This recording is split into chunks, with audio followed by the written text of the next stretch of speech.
Kasus pelecehan ataupun kekerasan seksual semakin hari semakin meningkat. Tidak hanya terjadi pada orang dewasa, tetapi juga anak-anak.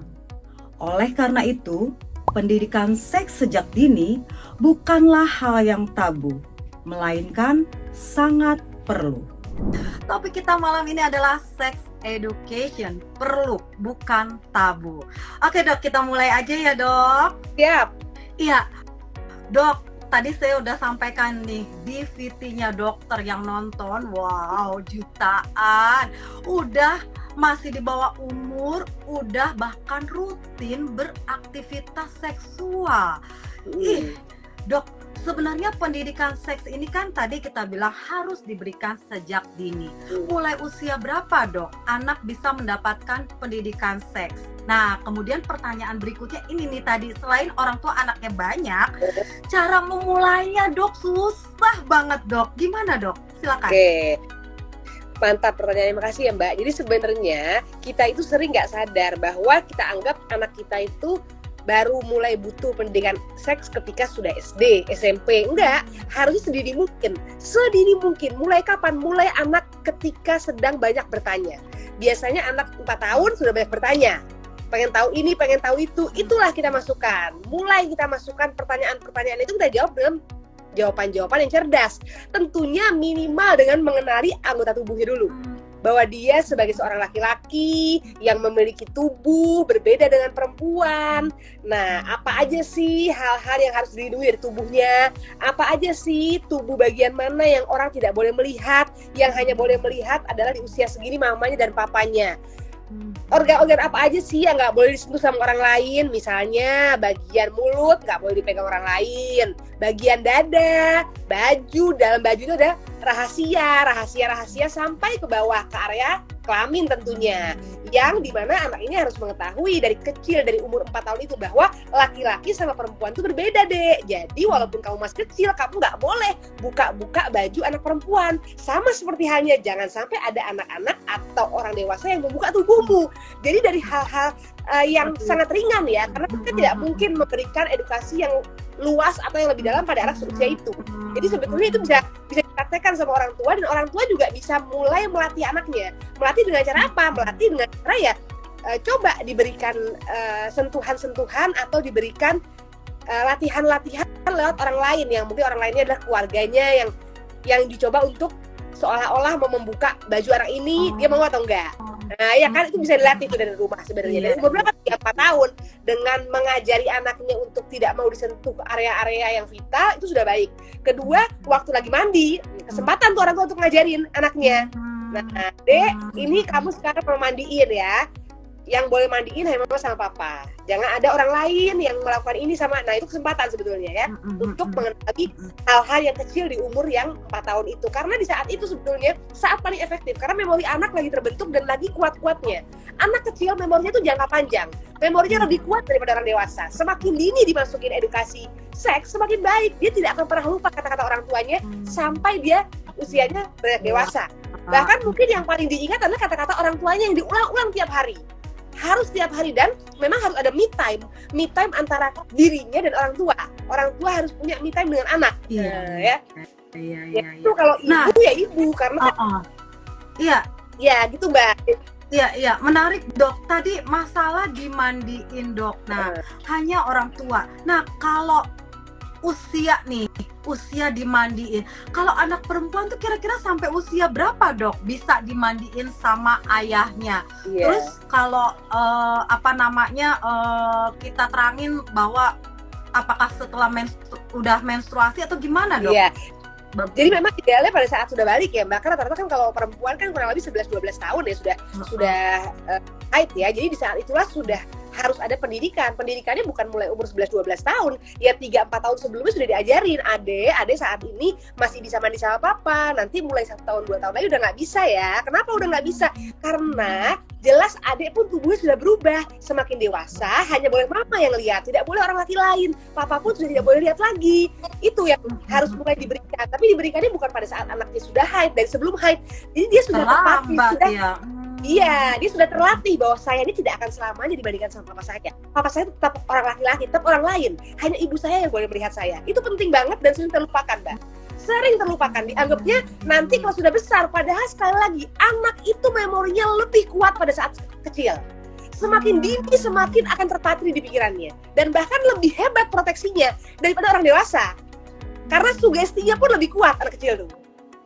Iya. Oke, menarik banget nih ya. Jadi sebetulnya dari hal-hal yang sederhana. Nah, ini orang tua kadang, aduh gimana ya cara jelasin tentang sex education. Aduh itu mah urusan nanti di sekolah. Enggak, dari yang sehari-hari sejak dini, sejak anak mulai bertanya, terus memegang anggota tubuh dari mulai atas, mana yang nggak boleh dipegang orang lain, diraba orang lain, di dada, sampai ke bawah ke alat kelamin. Sebenarnya gitu, simpel ya dok ya?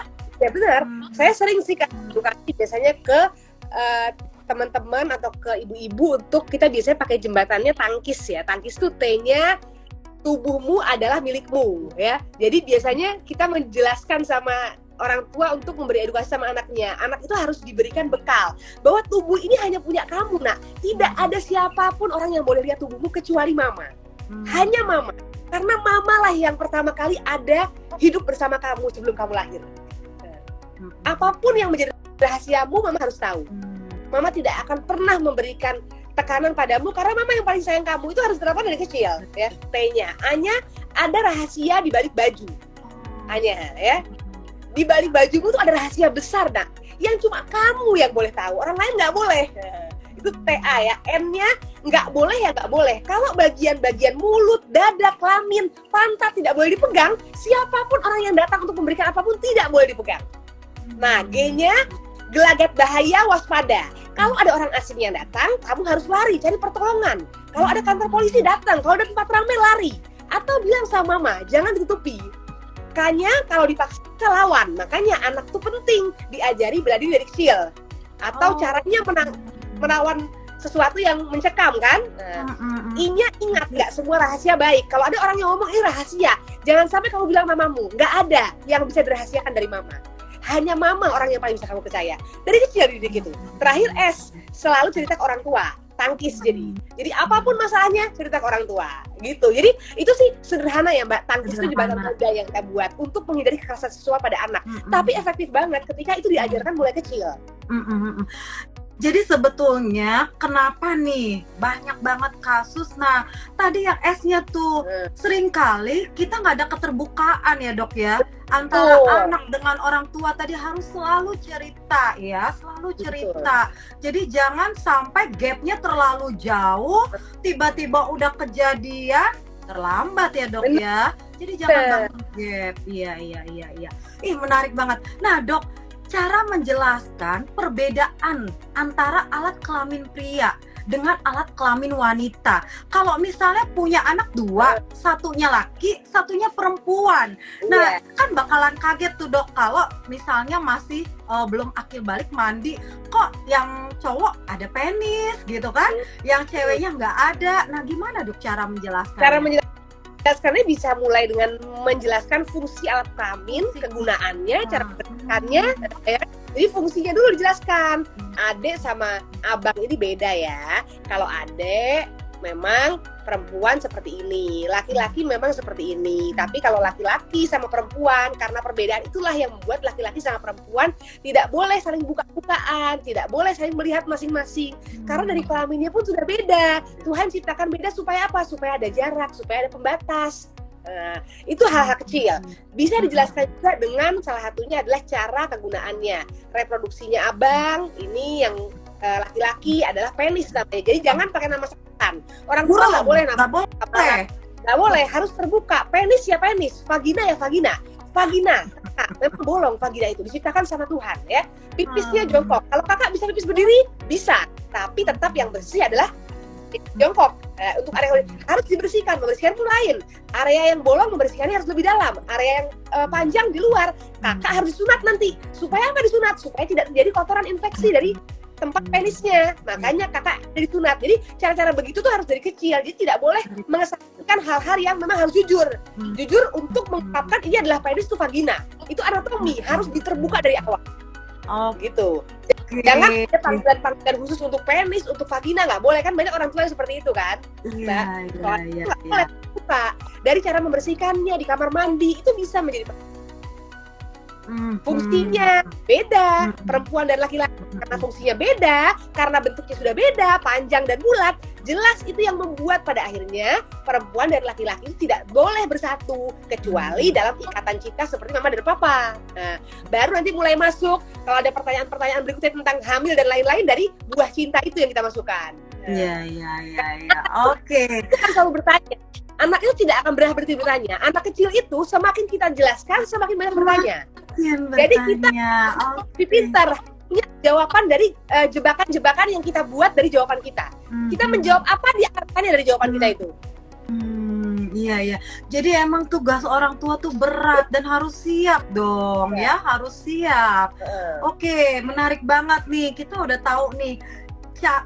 Anak tuh mulai usia berapa tadi 3-4 tahun udah mulai lancar ngomong, udah banyak tanya-tanya. Nah, itu kita udah harus siap. Yang kedua untuk fungsi organ reproduksi ya.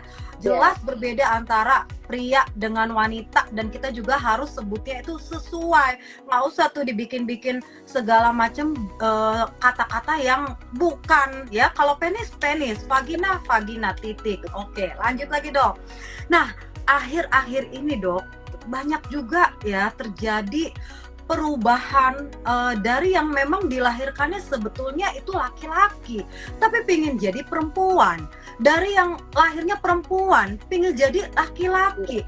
Nah dok, ini kan banyak banget transgender. Nah, dia nggak mengakui nih kodratnya. Contoh, ini viral juga di TikTok nih, jadi sorotan karena wajahnya udah seperti plak-plak perempuan, tapi saat umroh itu tetap berpakaiannya seperti laki-laki.